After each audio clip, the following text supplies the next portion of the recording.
I'm here doing a reply to Hannah Montana, Sweet Sacrifice's Hannah Montana and Her Wig of Lies, um, which I'm guessing that if you're saying this, you've already seen the video, so I'll just go on to my view of it.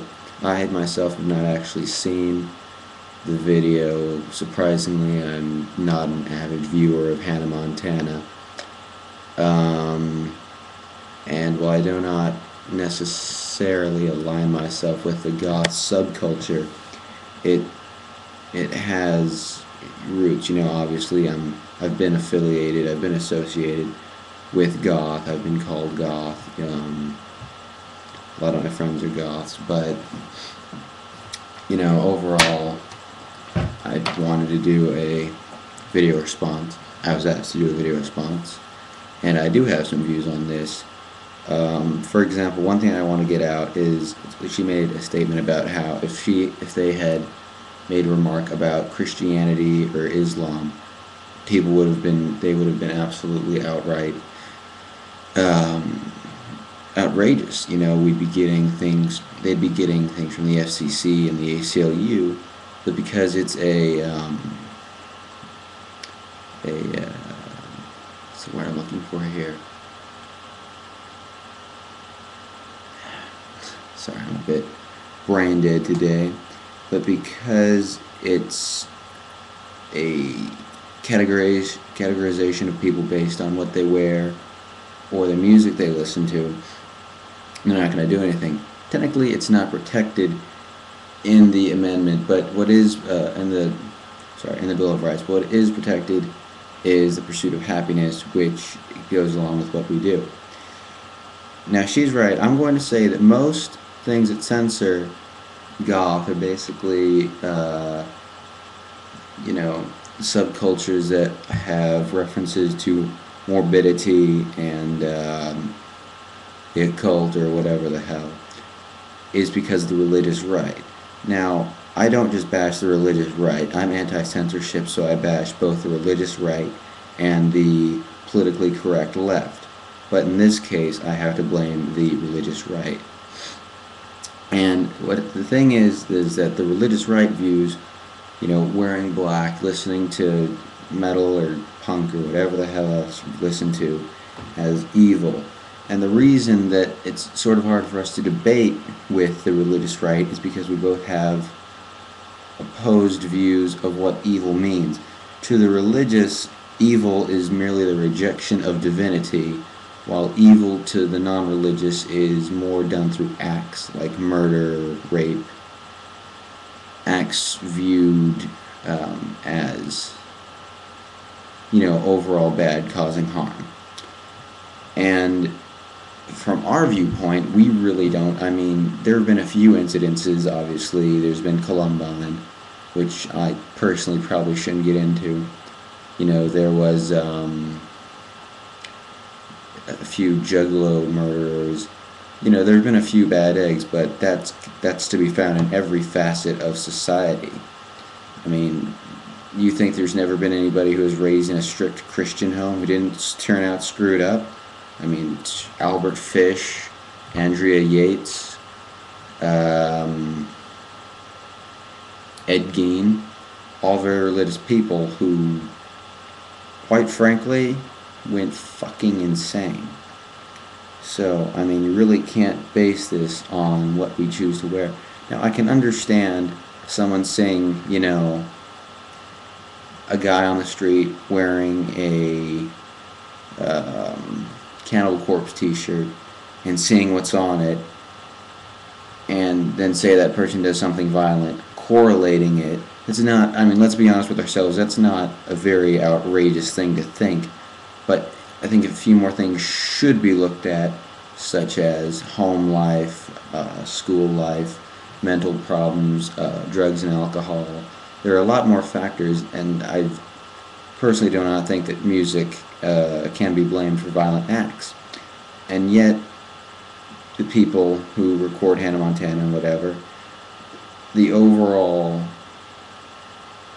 media, especially Disney, still holds that point of view. And that is quite frankly, ignorant.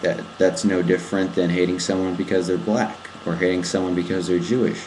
There's not a damn difference. You're still showing a negative view of somebody because they have different views than you. And really, at the end of the day, I mean, to be honest with ourselves, do we really want the acceptance of Hannah Montana and the Disney Channel? Let's think about this for a second. I'm not condoning what they did, because what they did is just fucking unspeakable. But do we really want to align ourselves? In a way, they did us a favor, but then in a way, they're also getting a message to children that being different is wrong. And, they're very susceptible to that. Now, I don't know if they'll outgrow that. As a matter of fact, it may be a good thing, because, whenever you're a kid, you watch all these things, and you see your parents want you to watch that. Then as you get older and you rebel or whatever the fuck, you try to do the opposite. But that's the thing, is that it's not about rebellion. A few people may dress in all black and listen to that music as a form of rebellion, but that just shows that they're nothing but low-level media junkies themselves who feed on that, who believe that equals a form of rebellion. Me, I don't listen to metal music as a form of rebellion. I listen to it and I live the culture because it applies to me, and that's what I've always liked. But I've met people who only do it. They say that they don't even really like a lot of the bands they say they like, but they love the way that people react when they hear that they listen to Morbid Angel or whatever. And I've told those people that makes them nothing but fucking posers. I'm getting a bit off topic, but I do in every fucking video.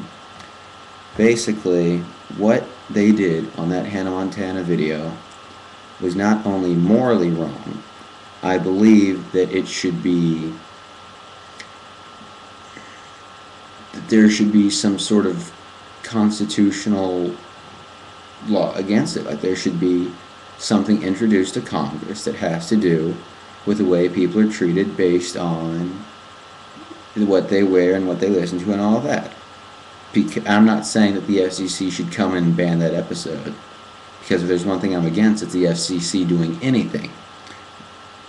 I'm just saying that the way that certain facets of society, certain subcultures are viewed, simply because they may be a little bit different, is no different than the way the KKK views minorities.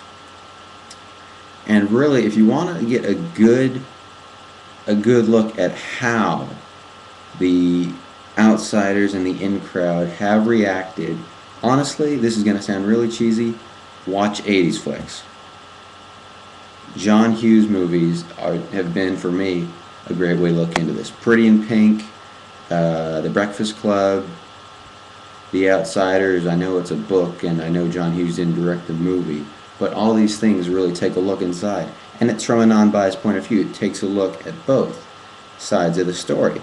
But the fact is that if I've never seen a show where everybody's a goth, and then somebody comes in and decides to be a prep, and then they shun her for it. I've never seen that. Now, if that had happened, I would tell them, I would make a video response to that saying that's not right.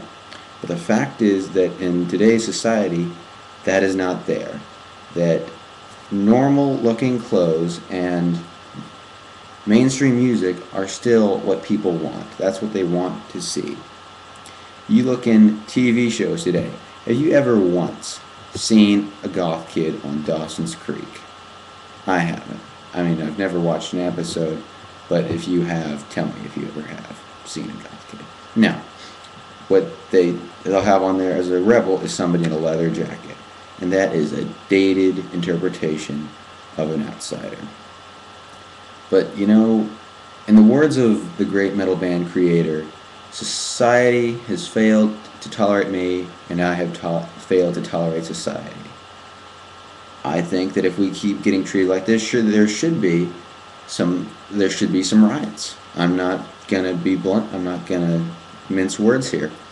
Just like there was, riots in the 50s because of how people were being treated based on their race. I think there should be some riots right now because of how people are being treated based on what they wear and what they listen to. Because it's bullshit. And